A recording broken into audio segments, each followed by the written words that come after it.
নমস্কার, শুভ সকাল। প্রথমেই আমি মাননীয় প্রধান আচার্য মহাশয়, এখানে উপস্থিত শিক্ষক শিক্ষিকা, সম্মানীয় অতিথিবৃন্দ, উপস্থিত সমস্ত পিতামাতাকে শুভ 15ই আগস্টের আন্তরিক শুভেচ্ছা ও অভিনন্দন জানাই। আর এখানে উপস্থিত আমার সন্তান সম স্নেহের ছাত্রছাত্রীদের অনেক ভালোবাসা। আজ 15ই আগস্ট, ভারতবর্ষের স্বাধীনতা দিবস। 1947 সালের 15ই আগস্ট এই দিনটিতে ভারতবর্ষ স্বাধীনতা লাভ করে। 2024 সালের 15ই আগস্ট 78তম স্বাধীনতা দিবস উদযাপন করছি আমরা। এটা দীর্ঘ 200 বছর পর ইংরেজ শাসনের বেড়াজাল থেকে মুক্তি লাভ করেছিল আমাদের দেশ ভারতবর্ষ।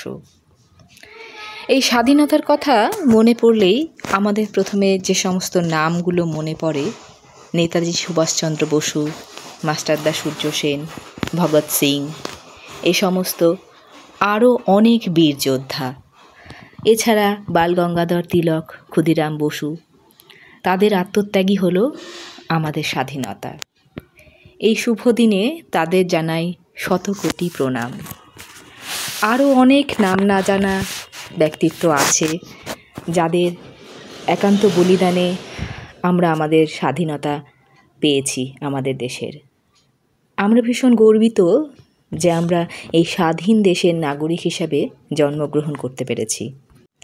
আজকের এই মহান দিনটিতে দিল্লির লালকেল্লা থেকে শুরু করে সমস্ত অফিস আদালত, স্কুল কলেজ, বাড়িতে জাতীয় পতাকা উত্তোলন করা হয়।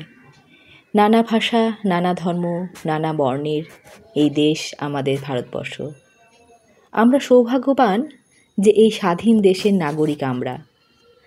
আবার এটাও সত্যি, স্বাধীনতা পাওয়ার এত বছর পরেও ভারত অপরাধ, দুর্নীতি, হিংসা, নানা সন্ত্রাস, দারিদ্রতা, বেকারত্ব, অশিক্ষার মতো সমস্যার সঙ্গে লড়াই করে চলেছে। আমাদের সকলকে ঐক্যবদ্ধ হয়ে এইসব সমস্যার সমাধান করতে হবে। আমাদের সন্তানদের সুন্দর জীবন, সুস্থ জীবন দেওয়ার জন্য আমাদেরকে এগিয়ে আসতে হবে। আমি আমার বক্তব্য দীর্ঘায়িত করব না। এই ছোট্ট সংক্ষিপ্ত কথার মধ্যে দিয়েই আমি আমার বক্তব্য শেষ করব। নমস্কার।